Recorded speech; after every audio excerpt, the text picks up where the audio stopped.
रजित जी ग्वालियर से। श्री हरिवंश। श्री हरिवंश महाराज जी, आपके चरणों में कोटि कोटि प्रणाम।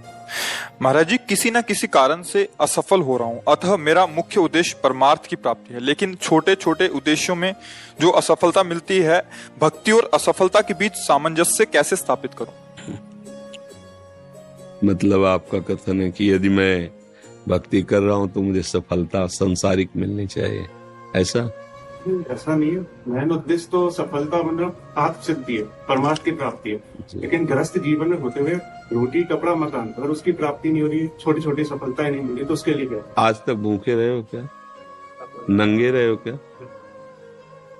आप समझो, मेरे प्रभु जो है इतने करुणामय कि हम आप तो मनुष्य हैं, जो पशु पक्षी हैं, कीट पतंगे हैं, बहुत सी ऐसी योनियां हैं जिसको हम देख भी नहीं पा रहे, प्रभु उनको भी भूखा नहीं रखते। उनका नाम विश्वम्बर है। अब हमारी चाहतों की सफलता है। बात समझो, आपने जैसे सहज में कह दिया रोटी कपड़ा और मकान, तीनों से आप खाली नहीं हैं। ईमानदारी से बोलो, जिस दिन तुम नंगे घूमे हो और जिस दिन तुम्हें छत के नीचे न रहने को मिला हो और जिस दिन तुम भूखे रहे हो, वायु न मिली हो, जल न मिला हो सकता है अन्न न मिला हो, लेकिन प्राण पोषण के लिए दो आवश्यक है, वायु और जल, है ना? अब हमारी बात असलियत में, हमारी जो शरीर पोषण जीने की आवश्यकता है वो तो सबकी पूर्ति हो रही है। आप देख लीजिए, चाहतों की पूर्ति शब्द है। हम लोग क्या करते हैं कि असली ज्ञान को छुपा करके नकली बात बोल देते हैं, जिसमें सब हाँ में हाँ मिला दे।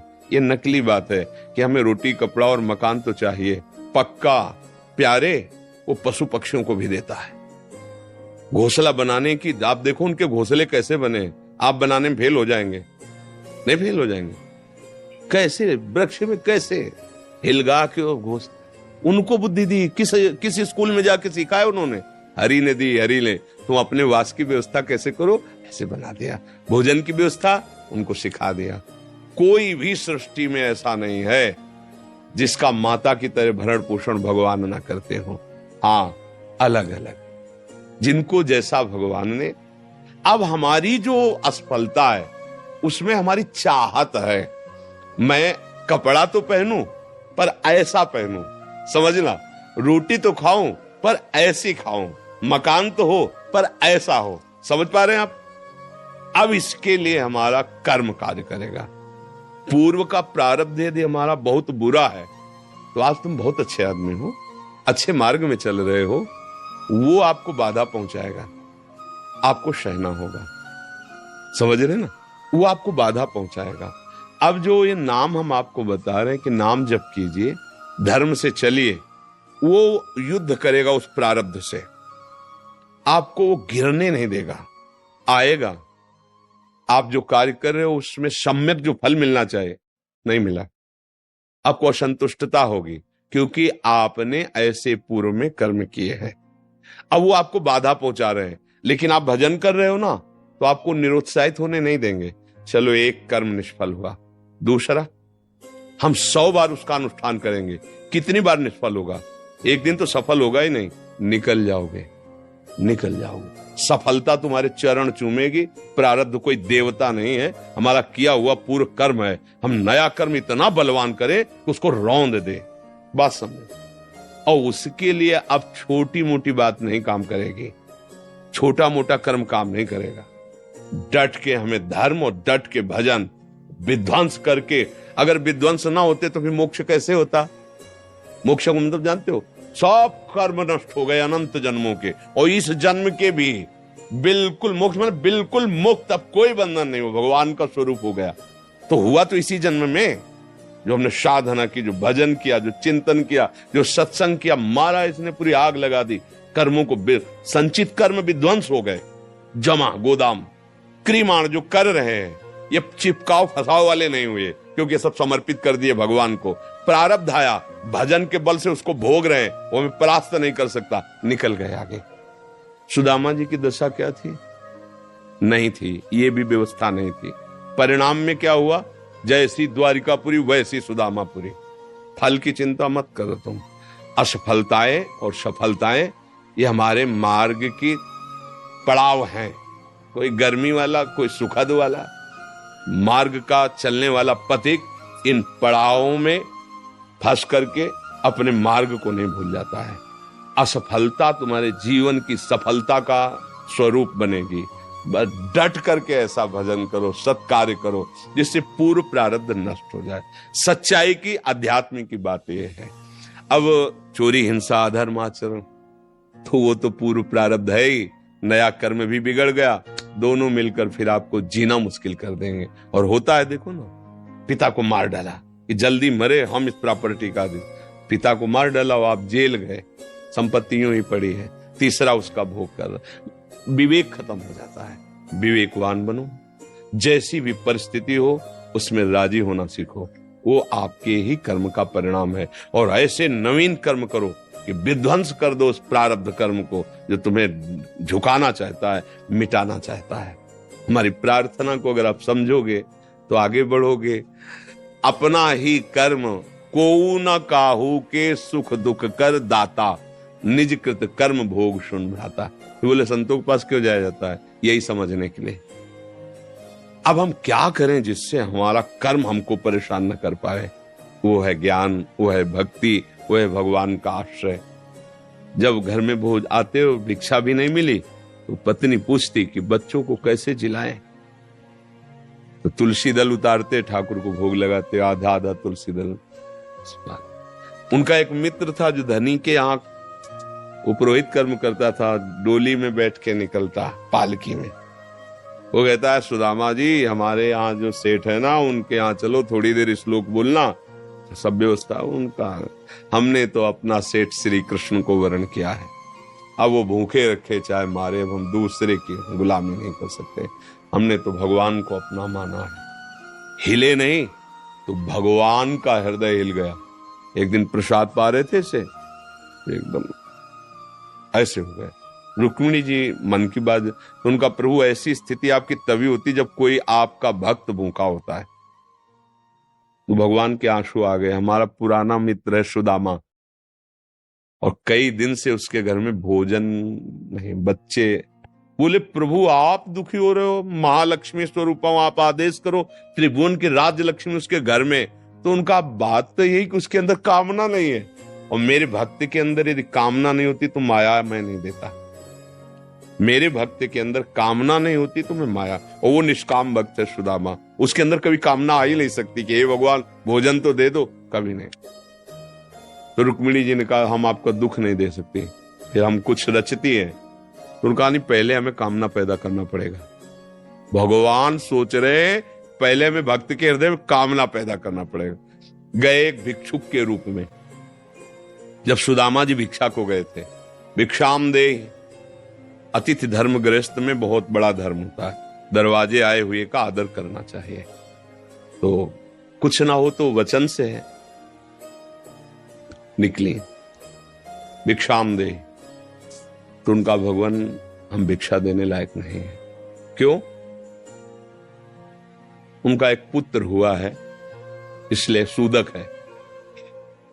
ठीक है, 15 दिन बाद आ जाएंगे। बोले मत आना, क्योंकि हमारे जो पुत्र हुआ है वो दरिद्र नामक पुत्र हुआ है, और इसका सूदक पूरे जीवन में नहीं जाएगा। अर्थात हम दरिद्र हैं, हमारे पास कुछ है ही नहीं जो मैं आपको दे सकूं। भगवान ने कहा सुना है तुम्हारे पति के मित्र द्वारिकाधीश भगवान है, जिनके मित्र श्री कृष्ण द्वारिकाधीश हैं, उनकी ये दशा। एक बार कहो ना अपने पति से कि अपने मित्र के पास जाएं। भगवान चले, पत्नी आए। जब आए सुदामा जी तो पत्नी ने कहा कि हाँ हमें तो स्मरण नहीं था, आपके मित्र द्वारिकाधीश है ना, आप उनके पास जाओगे तो मैं कभी इस बात के लिए नहीं जाऊंगा कि श्री कृष्ण मुझे सांसारिक वस्तु दे। नहीं नहीं। बोले अब कब कह रही मांगना, आप केवल जाओगे तो आपकी दशा देख करके वो आपको दे देंगे। बोले तुम कहती हो तो हमें दर्शन मिलेंगे मेरे प्यारे के, इसलिए मैं जा सकता हूं। अब मित्र के पास, गुरु के पास जाए तो कुछ ऐसा शास्त्रीय सिद्धांत है, कुछ भेंट ले जाए। बेटी के यहाँ जाए, गुरुदेव के यहाँ जाए, आराध्य देव के यहाँ जाए, ऐसा और मित्र के यहाँ जाए तो उनका भेंट के लिए, अब खुद खाने के लिए भेंट क्या। सुदामा जी की पत्नी उनका देखो प्रयास करती, 4-5 आस मोहल्ले के घरों में गई, तो कुछ तो ऐसे थे, देखते ही बंद कर लेते थे दरवाजा, मांगेगी आके और क्या है।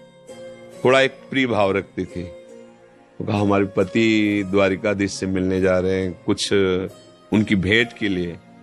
तो सूप होता है, सूप से जैसे पछोरा जाता है, अच्छे चावल पीछे हो जाते हैं, टूटे वाले आगे हो जाते हैं। वो टूटे हुए तंदुल जो वो दिए कि हाँ ले लो आप, वो तंदुल लिए 3 मुट्ठी। अब उनके पास अच्छी रुमाल भी नहीं थी, क्योंकि सब पैसे से होता है, गरीब, इतने गरीब।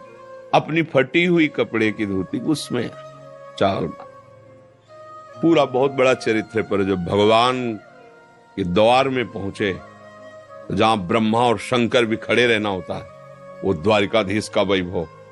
द्वार पाए दरिद्र ब्राह्मण, फटी सी, इतनी बेवाई है, ऐसा शरीर है, आंखों में भगवत तेज समाया हुआ है भगवान। तो उनका भैया, एक बार तुम अपने स्वामी से कह दो जाके कि सुदामा नाम का कोई आपका मित्र आया है, बस ऐसा। पार्षदों ने बड़े दयालु हैं। पार्षदों ने कहा आप यहीं तब तक खड़े रहिए जब तक हम ना आए। और भी पार्षद थे।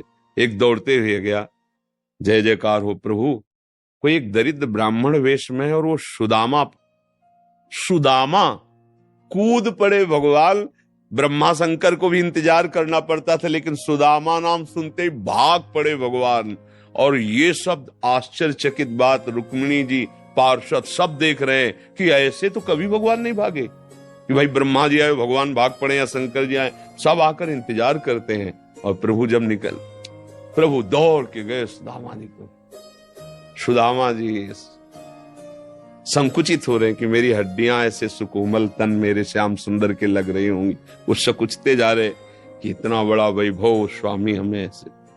भगवान ऐसे अपने हाथ से चरण पखारे सुदामा जी के, थाल रखकर। रुक्मिणी जी आश्चर्यचकित हो रही है, ऐसा कोई तपस्वी, ऐसा कोई महात्मा जिसके ऐसे भगवान अभी तक तो नहीं देखा जैसा इस ब्राह्मण। और धोती कई जगह से फटी थी, जो दुपट्टी उसको कई ऐसे केवल अंग ढके हुए थे, ऐसी धोती थी, हड्डियां हड्डियां शरीर में। रुक्मिणी जी के पलंग पे बैठाला भगवान ने, जिस पलंग को ब्रह्मा शंकर नमस्कार करते हैं, उस पलंग पे बैठाला, चरण धोए, चरणामृत लिया, का हो भाग्य आप पधारे, भोजन पानी से चरण दाब रहे हैं। सुदामा जी से वो दास पर कितनी प्रीति प्रभु करते हैं। 2-3 दिन 4 दिन सबसे प्रभु मिलवा रहे हैं, परिचय करा, ये मेरे मित्र सुदामा जी हैं, ऐसे बैठे। और सबके बीच में कहा कि ब्याह हो गया है, क्योंकि जब मित्र बने थे तब तो गुरुकुल में थे। सुदामा जी ने कहा पुत्र भी है, तो भाभी ने कुछ दिया भी होगा हमारे लिए।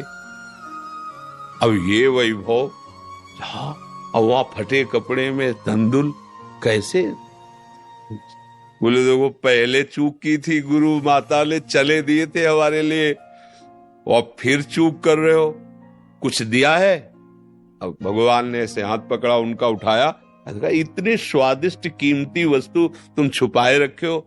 खोला, उस फटे पुराने कपड़े में लपटे हुए तंदुल, रोमांच हो रहा है भगवान को। रुक्मिणी जी देख रहे हैं कि ऐसी प्रसन्नता से तो 56 भोग भगवान नहीं पाते द्वारिकाधीश, जैसी इस गरीब ब्राह्मण के तंदुल पार है भगवान। दूसरी मुट्ठी ली, तीसरी में रुक्मिणी जी ने हाथ पर, प्रभु बस इतना काफी है इनके लिए।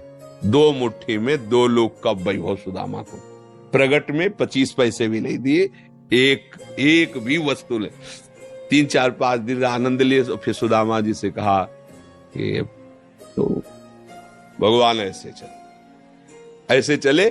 सुदामा जी ने सोचा कि प्रगट में तो कुछ दिया नहीं, हमें लगता विदा करने चल रहे हैं, तो कुछ अगर 2-4 असरफी भी होंगी तो खान पान व्यवस्था तो चली जाएगी।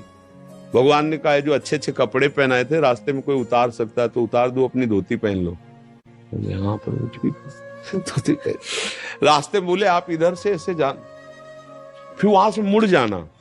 बोले हम तो आए थे तो रास्ता तो जानते ही, प्रभु चले जाए। और रास्ते में सोच रहे मेरे मित्र कितने कृपालु हैं, मुझे इसलिए नहीं दिया कि ये कहीं मेरा चिंतन छोड़कर धन का चिंतन न करें।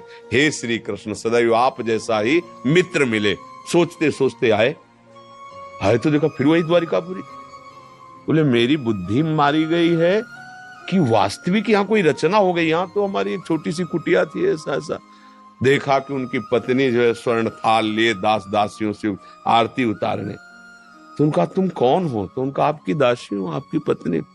ये सब बोले जिनके पास गए थे ना, उन्होंने सब अश्रुपुलकित हो रहे कि वास्तविक तेरे दरबार की आली निराली शान ये देखी, सखावत खुद तेरी गलियों में चक्कर काटते देखा, फैलाया हाथ जिसने तेरे दरबार में आकर तुझे देते नहीं देखा, मगर झोली भरी देखी। ऐसे अगाध सिंधु भगवान का दासत्व भला हमको निष्फल कैसे हो जाए? हम जो राधा राधा जप रहे, हरि हरि, ये कभी निष्फल हो सकता है। पर धैर्यवान रहो, धैर्यवान रहो। समय से जब आएगा तो आप निहाल हो जाओगे। अश्रद्धा मत करो और ऐसा भी मत सोचो कि वो भरण पोषण हमें नहीं, ऐसा नहीं। त्रिभुवन में कोई नहीं है, सबको जैसे राजी हैं भगवान वैसे सबका भरण। किसी को 1 कुंतल मांस चाहिए तो उस पशु को भगवान उतनी व्यवस्था किए। किसी को कितना चारा चाहिए उतनी व्यवस्था किए। कितना सबको, पूरी सृष्टि को भगवान दे रहे हैं। इसलिए ऐसा तो कभी अश्रद्धा करना मत और धर्म से चलते रहो, नाम जप करते रहो, पूर्व कर्मों से लड़ो, निराश होना मत सीखो। आज सफल नहीं है तो हम कल सफल होंगे। ऐसा नहीं कि हर कर्म हमारा निष्फल चला जाए, ऐसा नहीं।